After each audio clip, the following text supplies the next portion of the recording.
Mixed martial arts is a sport filled with morally subpar people. Among the top names in the sport, there are violent drunks, crypto scammers, domestic abusers, and the pawn of a literal warlord dictator who may have kidnapped and married a teenage girl. But even in a sport filled with such reprehensible people, I haven't seen any fighter who is as universally disliked as Garry. I have seen Jon Jones fans. I have seen plenty of Khabib Nurmagomedov fans. And while his recent injury loss to Max Holloway may have killed most of them off, I am still seeing some Conor McGregor fans clinging on to the hope that he might make a comeback. But I have never seen a single Garry fan out in the wild. And that's saying something. And that's because, while Garry is a very good fighter and may very well become the welterweight champion of the world very soon, his personality is so unappealing that it drives everybody, and that includes both fans and fellow fighters, away from him. And in this video, I just want to speculate as to why that's the case and what we can learn about from the dumpster fire that is Garry's awful public image. So without further ado, let's get started. Now, after getting his title shot against Islam Makhachev announced, Garry has been making his rounds in the media, going on podcasts and saying stuff like this. Should look at his wife and know that that's the person I need to listen to. Like, if the world was run by women, we'd all live in a better world. Like, it would all be simpler and easier. That's the fact of the matter, whether you want to agree with it or not, or you think whatever it is. If women ruled the world and we just listened to them and let them take over, it would be an easier world. And I wonder whether that's why Layla is so significant in your life, because she has arrived as your cheerleader. She's my earth angel. She is my earth angel. She is the person who, when I need guidance, I go to her. I cry watching Disney films. I am so in touch with my feminine side that I feel like I'm more masculine because of it. And I don't care what people think about me. And yes, Garry cares so little about what others think of him that he had his Instagram comments locked for the longest time, really. But leaving that aside, I'm sure that everybody has already heard those clips before, because that interview that Garry did on the High Performance podcast has been the talk of the MMA community for the past week. Primarily because we're in the middle of a couple of terribly understacked cards with the UFC.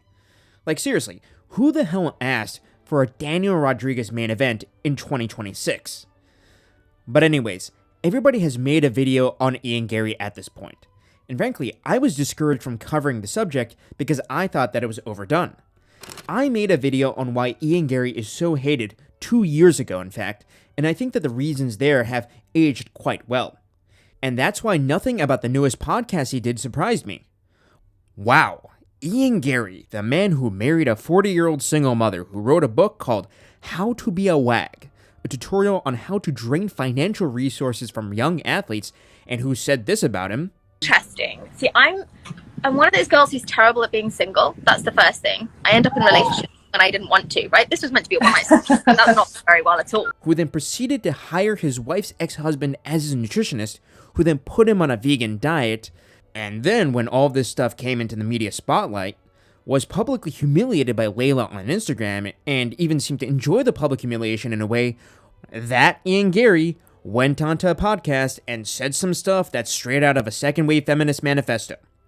Color me shocked. Like, wow, I'm so surprised he did that. And guys, it is clear to any man with two eyes that this relationship that Garry has with his wife is toxic. And this is why I love my wife so much. Because from the second I met my wife, there's never been any conversation about anything else other than what's best to help me get to where I want to be. In relationships when I didn't want to, right? This was meant to be a one-night stand, and that's not very well at all. But I remember thinking to myself, there ain't something right about that girl. There's something about that woman that ain't right. The way she walked, the way she looked, the way she talked, I knew it.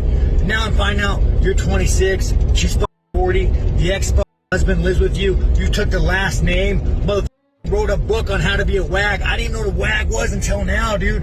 This ain't right, dude. She's a succubus. You gotta run away, bro. And mind you, that clip of Sean is from 2 years ago.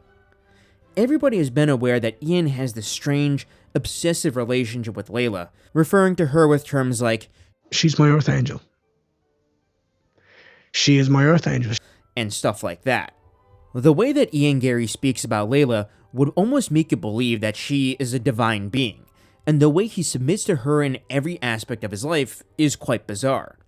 And if the comment that was left by a YouTube account that supposedly belongs to Ian's brother is true, Layla's presence was a part of the reason why Ian Garry's relationship with his family was tarnished as well.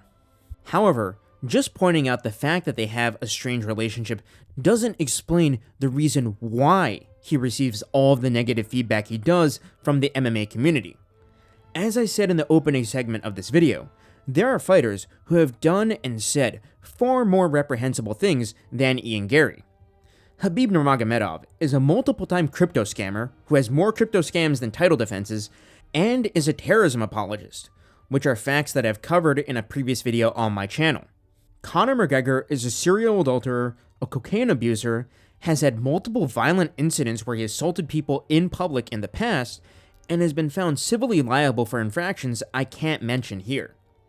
And of course, the one, the only! Jon Jones is Jon Jones, and there's not much else more that I have to say about him to get the point across about him, right? And when it comes to stuff that fighters have said and associated themselves with in the past, Bryce Mitchell's comments about going fishing with a certain mid-20th century artist, Adesanya calling Dricus du Plessis racial slurs in the middle of the octagon, and most recently, John Silva going to get photos taken with Brazilian soldiers are all just as controversial, if not more so than women should rule the world, and I'm in touch with my feminine side. Yet all of the aforementioned fighters seem to have more fans than Ian Garry. So why exactly is that the case? Well, I want to break that down, because I believe that reveals something interesting about the psychology of MMA fans. And to summarize what this all boils down to, here it is in a single sentence. The existence and life choices of Ian Garry ruins the mystique around being a fighter. And to explain what I mean by this, imagine that you are a young man who watches the UFC and may be inspired to pick up mixed martial arts and become a fighter someday. Heck, you might not even have to imagine that, because you may be in that exact position right now. And now, what if I were to tell you that your future life as a top fighter in the best promotion in the world, the UFC, was going to consist of being married to a 43-year-old single mother who publicly humiliates you, who also may or may not have gone through 95% of the Cage Warriors roster while she worked there, while paying her ex-husband's salary to be your nutritionist, which then ends up just being a form of child support for the child that she had with said ex-husband. Basically, being this guy wearing the suit and holding the flowers while standing in that very, very long line of guys. And heck, Ian Garry even held the flowers and wore the suit. Like, look at the photos. It's a perfect match. If you're a guy who in any way idolizes fighters, Ian Garry is precisely the kind of individual who would make you stop doing that. As I've gone over briefly in different videos, large portions of the MMA fanbase live their masculinity vicariously through the fighters they watch. For many fans, when they watch a fighter, they subconsciously think to themselves, I want to be Khabib, or I want to be Conor McGregor.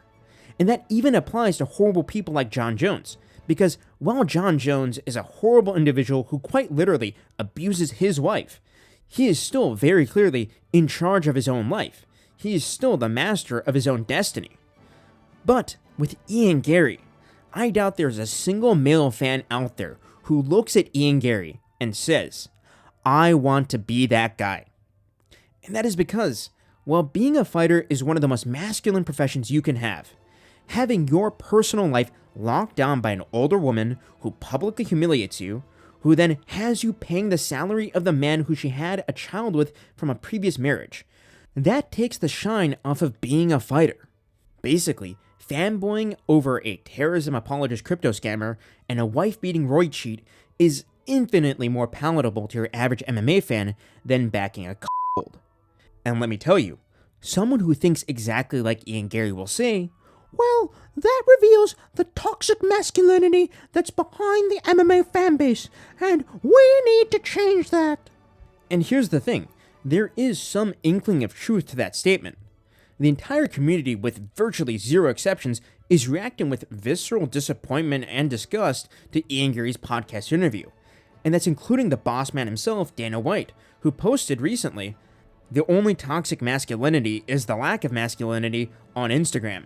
And well, if you're a person looking in at the fan base from the outside, it may seem quite silly that so many people are getting worked up over the weird relationship that one guy has with his 43-year-old wife. But that leads me to another point that strikes at the heart of why Ian Garry is so unlikable, and that is the disheartening relatability of his situation.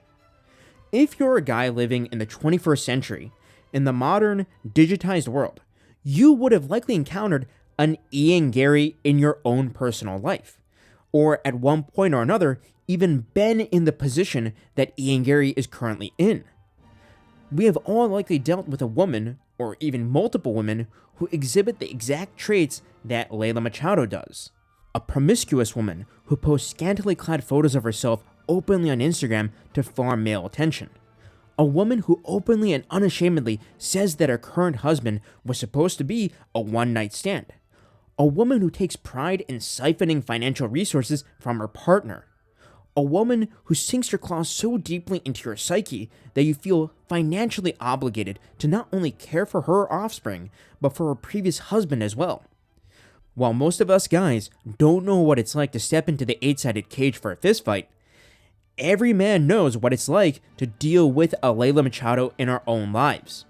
We have seen friends and family get into a relationship with this kind of woman, and in exactly the manner that the comment from Sean Garry described, become distant or hostile to everybody else around them, even going so far as to slander his own family like Ian Garry did on the podcast.